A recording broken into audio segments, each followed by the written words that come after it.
es conveniente ahondar un poco más en lo relacionado con nuestra psiquis. Hemos platicado mucho sobre el ego, el yo, el mí mismo, el sí mismo.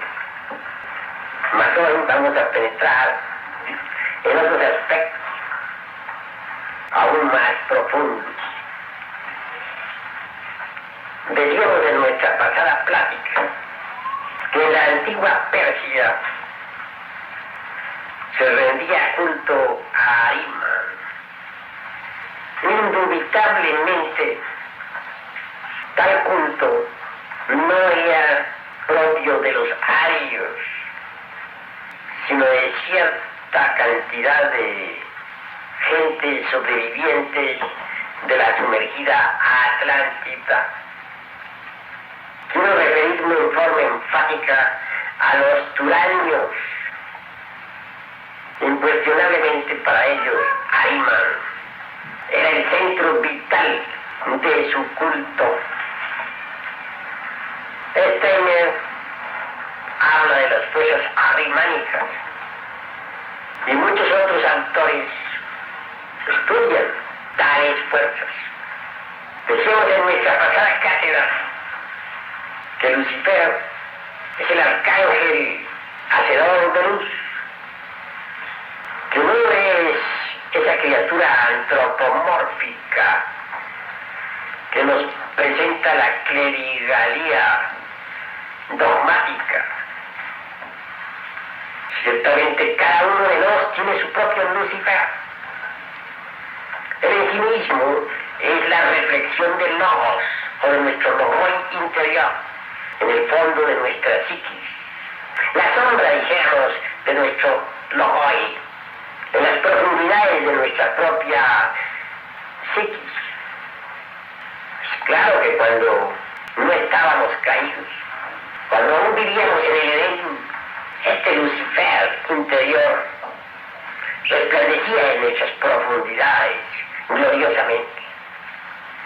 Mas cuando cometimos el error de comer de aquel fruto del cual se nos dijo, no coméis, entonces nuestro Lucifer íntimo cayó, convirtió en el diablo de que hablan las teogonías.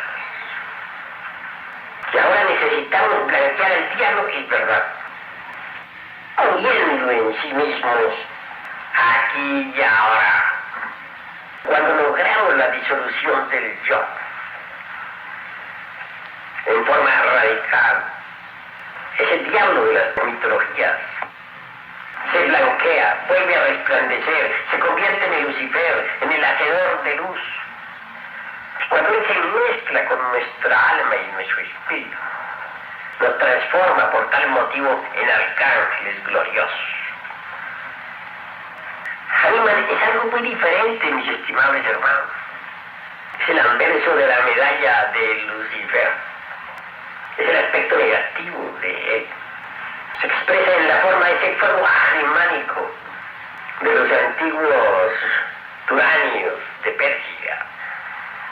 Es la fatalidad, los poderes tenebrosos de este mundo. Propiamente Ahriman está aún más allá del ego mismo. Decíamos en nuestra pasada reunión que era el ego, pero hoy avanzando didácticamente diríamos que es la base del ego, el fundamento, está más allá del mí mismo. Es el inicuo de que nos hablara Pablo de Tarso en las Sagradas Escrituras. El hombre de pecado, la antítesis, dijéramos, o el anverso de la medalla en relación precisamente con el Hijo del Hombre, el Anticristo. En el Apocalipsis de San Juan se habla de la bestia, de 7 cabezas y 10 cuernos. Esas 7 cabezas son los 7 pecados capitales: ira, codicia, lujuria, envidia, orgullo, pereza, gula, con todas sus derivaciones. En cuanto a los 10 cuernos, representan a las ruedas del samsara. Esto significa que gira incesantemente. Por eso se dice que sube del abismo y va a perdición. Corresponde a la rueda del samsara. Debemos reflexionar en esto profundamente. Se habla de otra bestia que tiene 2 cuernos.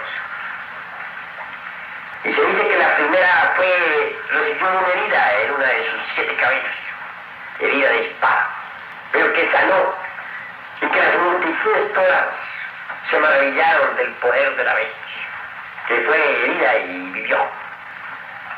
Hay que saber comprender que uno puede acabar,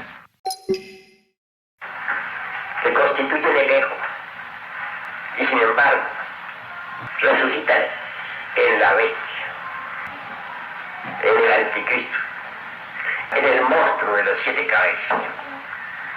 Cuando se ha aniquilado absolutamente a los demonios de la ira, es como si se hubiera herido una de las cabezas de la bestia, pero luego se fortifica tal defecto en dicha cabeza y la bestia vive.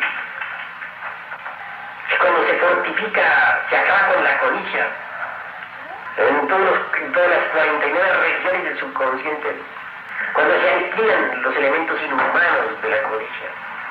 La misma revive con más fuerza otra de las cabezas de la bestia, y así sucesivamente. Cuando uno ha logrado morir totalmente en sí mismo, queda la bestia. Por eso se ha dicho, mis queridos hermanos, que antes de venir el Cristo, viene el anticristo. Antes de que el Cristo resucite en un hombre, se manifiesta el anticristo, la bestia, que debe ser muerta. Dice el Apocalipsis, el que a espada hiere, a espada ha de morir. Quien a otros conduce al cautiverio es también conducido al cautiverio. Que de ahí la paciencia de los santos. Con esto se quiere decir que a base de infinita paciencia, el anticristo en nosotros puede ser muerto. Pero esto requiere paciencia y trabajo. Incuestionablemente, el anticristo hace milagros y prodigios engañosos. Inventa bombas atómicas. Así es como hace llover fuego del cielo. Es escéptico por naturaleza y por instinto, terriblemente materialista. ¿Cuándo se ha oído decir que Ariman sea místico? Nunca. Por eso los turanios, queriendo dominar el mundo, establecieron el culto de Arimán, es decir, el culto del anticristo. Hay 2 ciencias de toda eternidad. La una es la ciencia pura, que solo la conocen los perfectos. La otra es la de la bestia, la del anticristo, terriblemente escéptica y materialista. Se basa en el razonamiento subjetivo. No acepta nada que se parezca a Dios o que se adore. Espantosamente grosera. Si ustedes echan una ojeada al mundo actual, verán la ciencia del anticristo por donde quiera. Y estaba dicho por los mejores profetas de la antigüedad que llegaría el día de la gran apostasía, en que no se aceptaría nada semejante a Dios o que se adorara. Ese día ha llegado. Estamos en él. Después de la gran apostasía en que estamos, que ha crecido y crecerá aún más, vendrá el cataclismo final. Así está escrito por todos los grandes profetas del pasado. Lo que necesitamos nosotros es comprensión suficiente como para no seguir a la bestia. naturalmente, cada uno de dos la lleva en el fondo de su psiquis. Si solo fuera una bestia externa, como lo suponen algunos, el problema no sería grave. Pero lo grave, hermanos, que cada uno la carga y tiene una fuerza terrible. Observen ustedes a sí mismos y la descubrirán. Si ustedes son sinceros consigo mismos, meditan, se concentran en su interior, tratando de autoexplorarse, podrán evidenciar dos aspectos perfectamente definidos.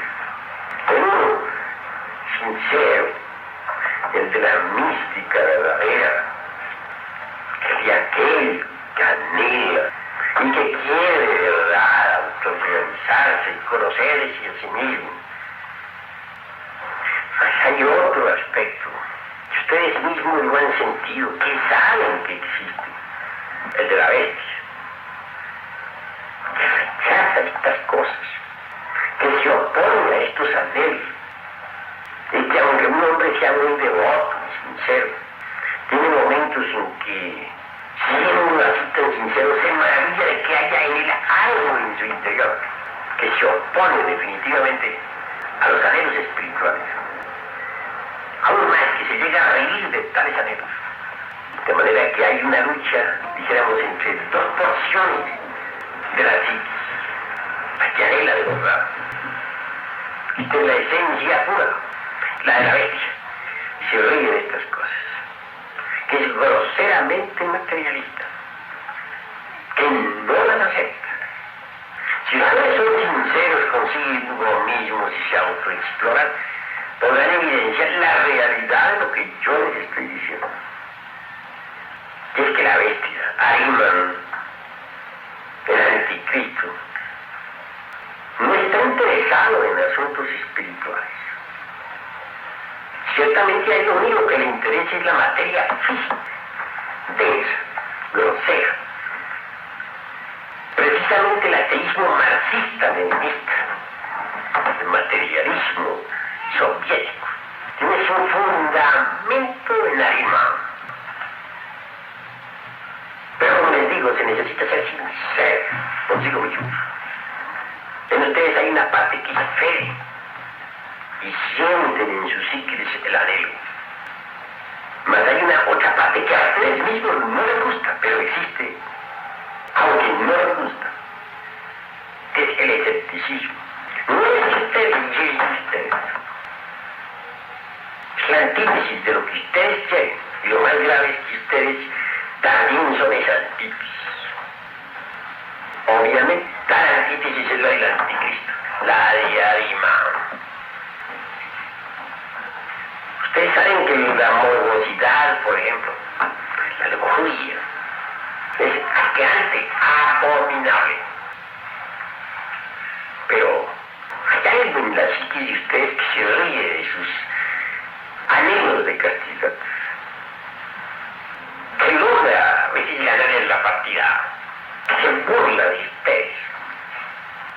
Es Ahriman, la bestia.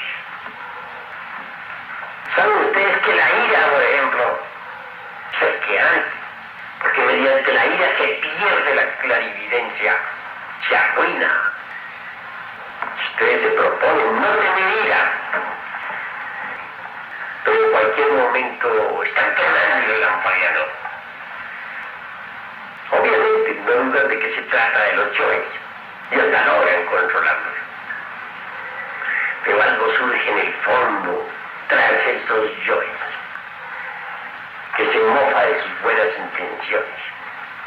Un hombre podría acabar con la ira, y sin embargo, en cualquier momento podría sentirla aún habiéndola acabado.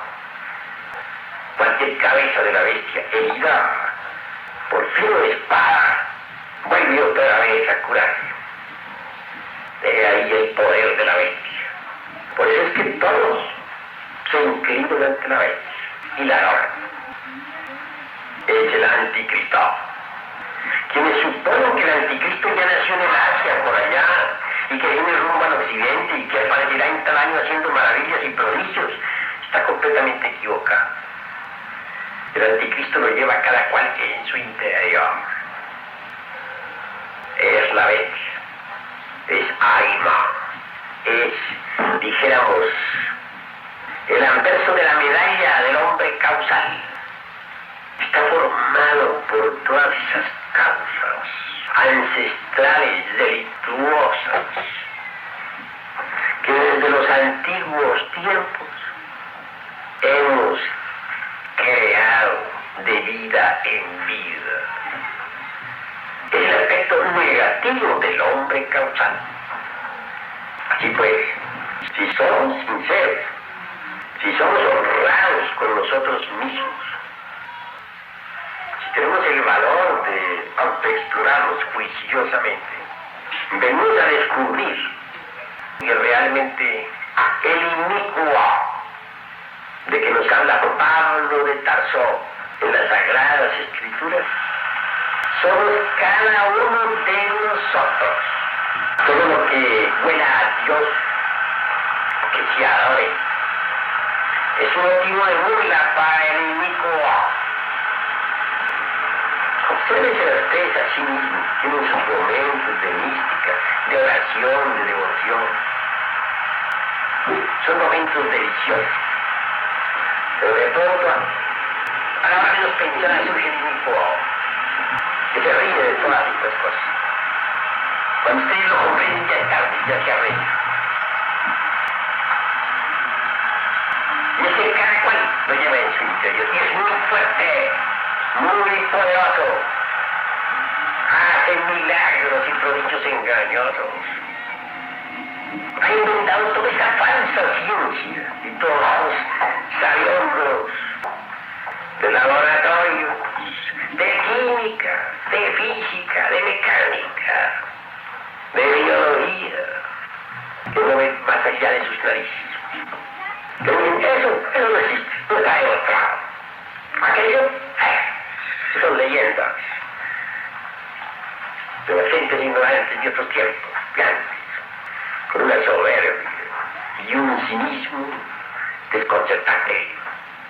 Esa es la ciencia del inicuo, del anticristo.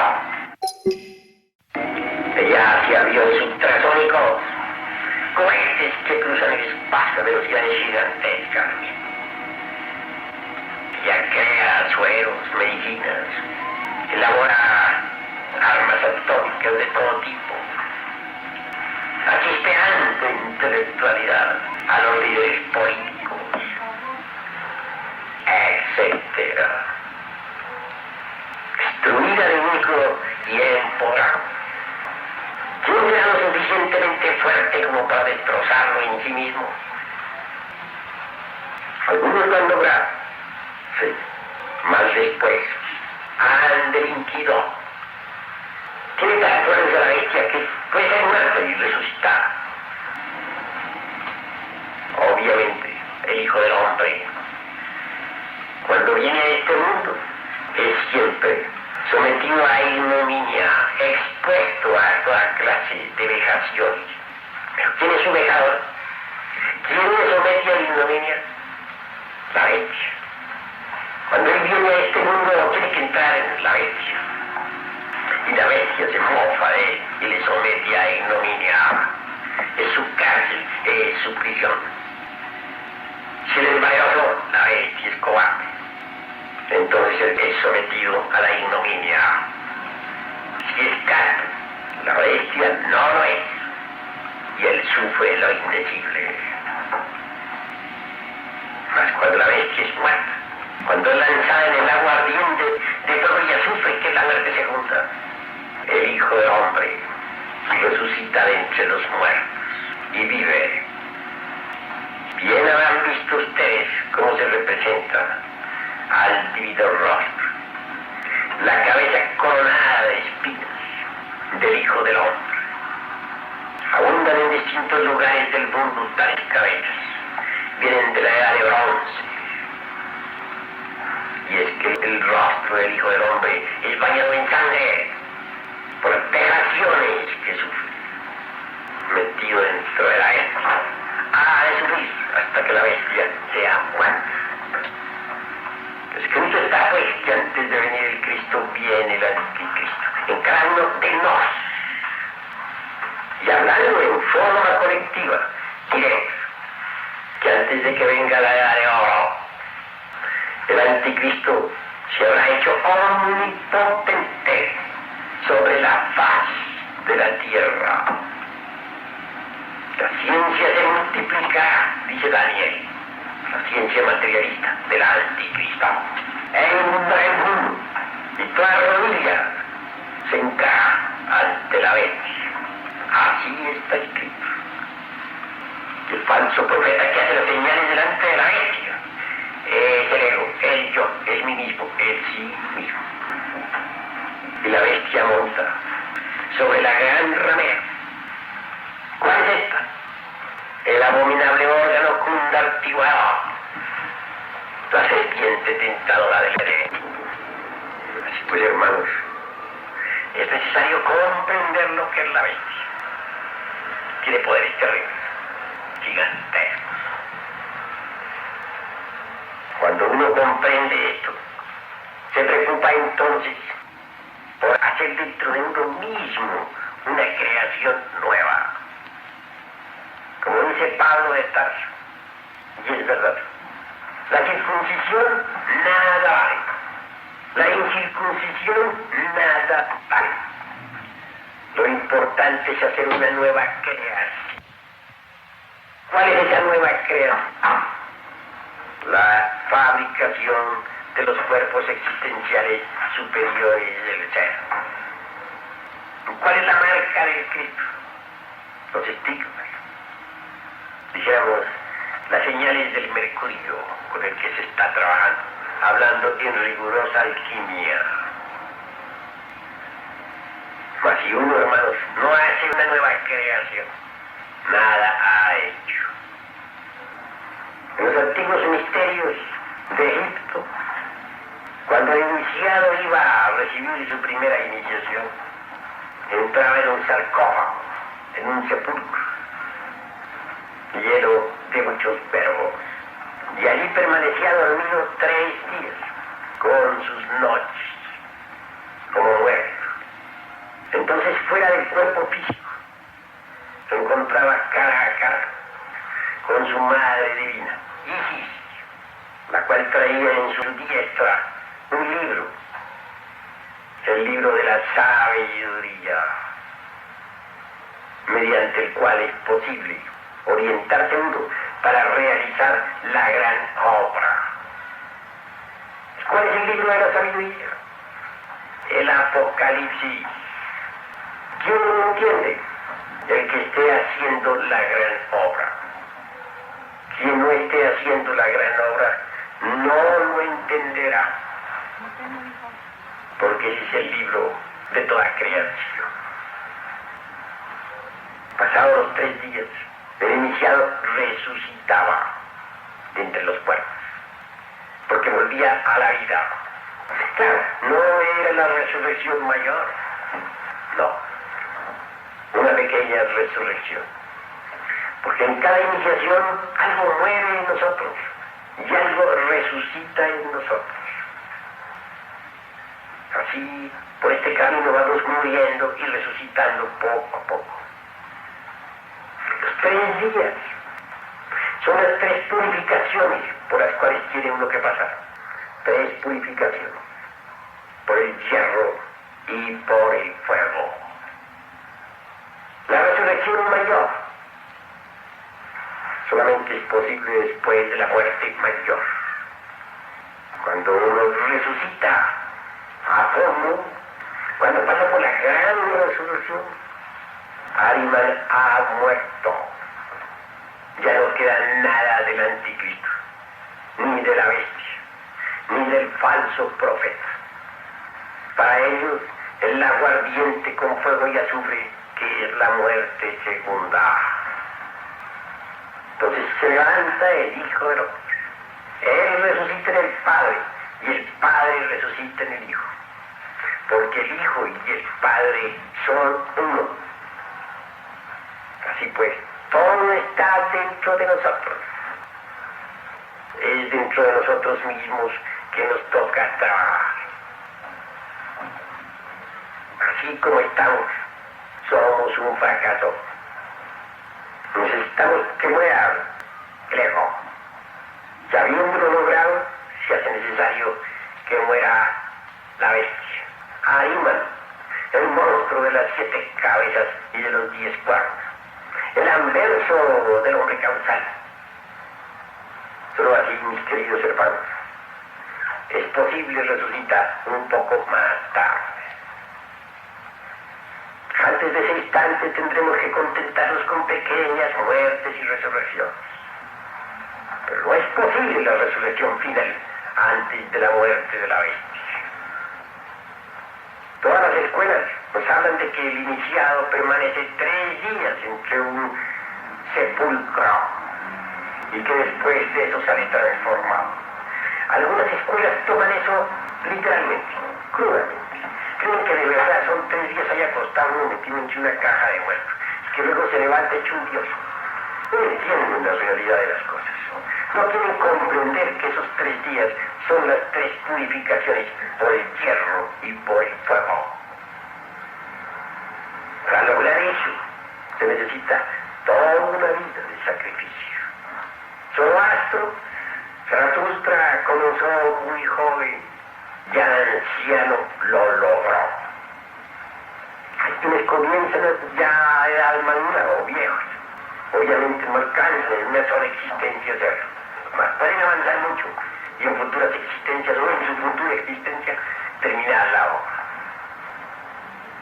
Pero no es posible, repito, llegar a la resurrección suprema sin la muerte del anticristo. Hasta aquí mi plática de esta noche, mis queridos hermanos. ¿Qué horas tenemos? 11. Bueno, haremos nuestra cadena y nos retiramos. Diablos internos es porque se necesita purificarlo, ¿no? Según me preguntaste el otro día, yo estuve a punto de ver a un ser demoníaco. Yo quiero preguntarle cómo es posible y a qué se debió que el divino Maestro Jesús fuera tentado por el diablo. Todos los seres. Que veía su propio. Todos los seres que estén en el camino esotérico, sin hacer excepción de Jesús de Nazaret, han sido y serán tentados. Incuestionablemente necesitamos transformar al diablo, convertirlo en Lucifer, blanquear al diablo, hacerlo brillar en nosotros. Maestro, pero esa es mi duda, yo pienso que él ya no lo tenía, que él ya lo había blanqueado, que él ya era. Ya no tenía que tener esa reflexión del ojos, ¿no? Que ya ellos ya lo tenían blanqueado. ¿Quién pensaba? Yo digo, pienso. ¿Tú pensabas así? Sí, porque supongo que ya lo tendrían blanqueado, ¿no? Pues todos los seres, incluyéndolo a él, han tenido que blanquearlo. Si él no lo había logrado blanquear del todo, después tuvo que blanquearlo a través de la iniciación. En todo caso, el drama cósmico de la iniciación es altamente simbólico. Los evangelios están escritos en clave. Fueron hechos por iniciados y para iniciados. Se necesita pasar toda una vida de estudios herméticos para venir a comprender los evangelios. Y después de haber llegado a la ancianidad, es cuando viene uno a comprenderlos. Se necesita haber blanqueado uno sus cabellos, dijéramos, en la sabiduría, para poder uno venir a entender lo que son los evangelios.